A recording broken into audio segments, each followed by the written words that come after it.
What's up mga papi? For today's video, mag-unbox ulit tayo ng isa pang shoes.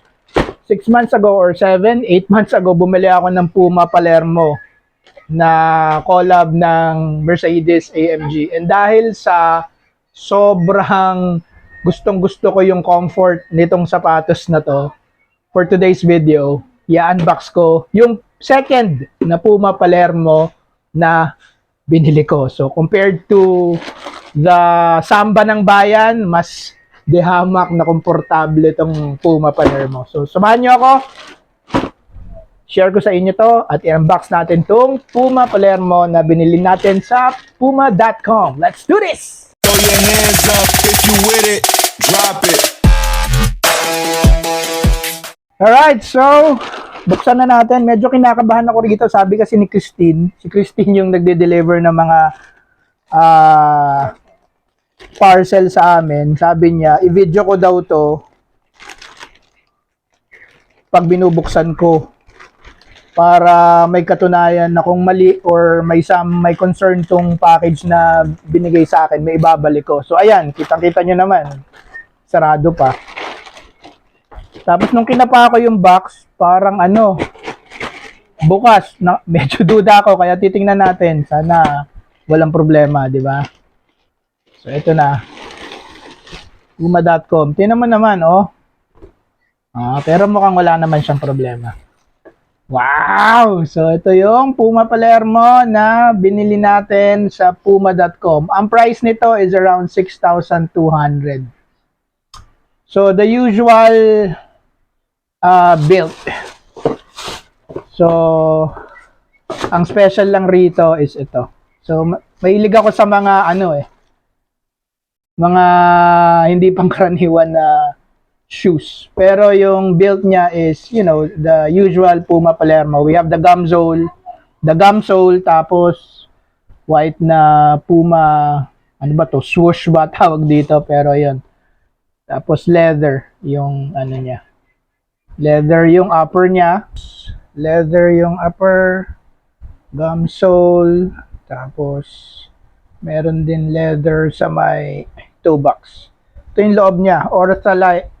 Ortholite. Okay. So, ayun nga, sinasabi ko, napaka-comfortable nitong shoes na to. So, wala naman special eh. So, ayan. Fan kasi ako ng Puma Suede. Pero right now, apart from Puma Suede, fan na rin ako ng Puma Palermo. So ayan yung isa pang pair natin. Cool. Ganda. Di siya ganon kagaan kumpara dun sa mga usual sneakers na binibili natin, pero sobrang comfortable nito kaya gustong-gusto ko tong Puma Palermo. Dati puro Samba binibili ko, Adidas Samba. Kaso yung Samba kasi medyo masakit sa paa pag 8 hours mo nang suot, lalo na kung sa office ka na, kung sinusuot mo sa office. So yun. So ayan yung gum sole niya.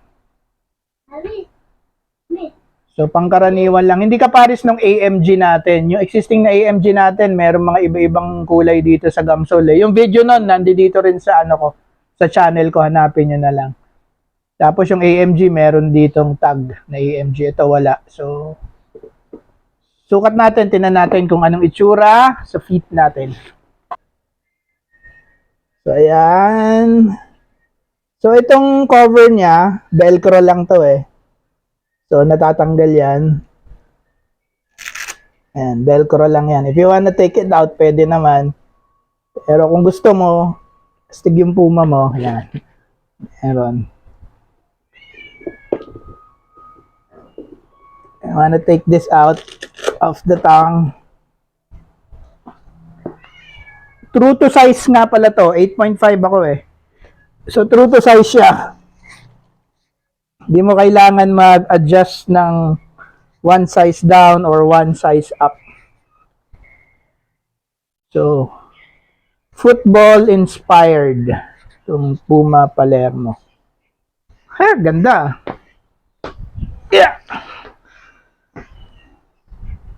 So, ayan siya.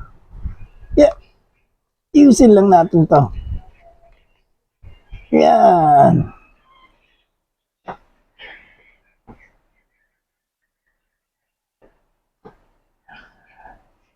So, yun. Sobrang comfortable nito. Maski 8 hours mo suot to sa office, hindi sasakit ang paa mo. Unlike yung Adidas Samba. Hindi ko na sinisiraan yung Adidas dati kasi sobrang Adidas guy ako eh. Pero ang problema ko nga talaga sa Samba, pagka medyo 8 hours na, masakit na sa paa. Pero yung experience ko sa Puma na AMG, sobrang komportable maski na buong araw mo siyang suot. Wala, hindi ka makakaramdam ng masakit sa paa. Maski ilakad mo siya ng lakad, sobrang komportable itong sapatos na to. Ito yung Puma Palermo na AMG ko. Tingnan mo yung sole nito. So, yan. Ito kasi hindi leather eh. Parang canvas yung uppers niya.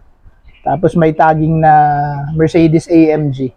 Tapos kulay orange yung swoosh. Gum sole din pero may mga iba-ibang color yung sa sole niya.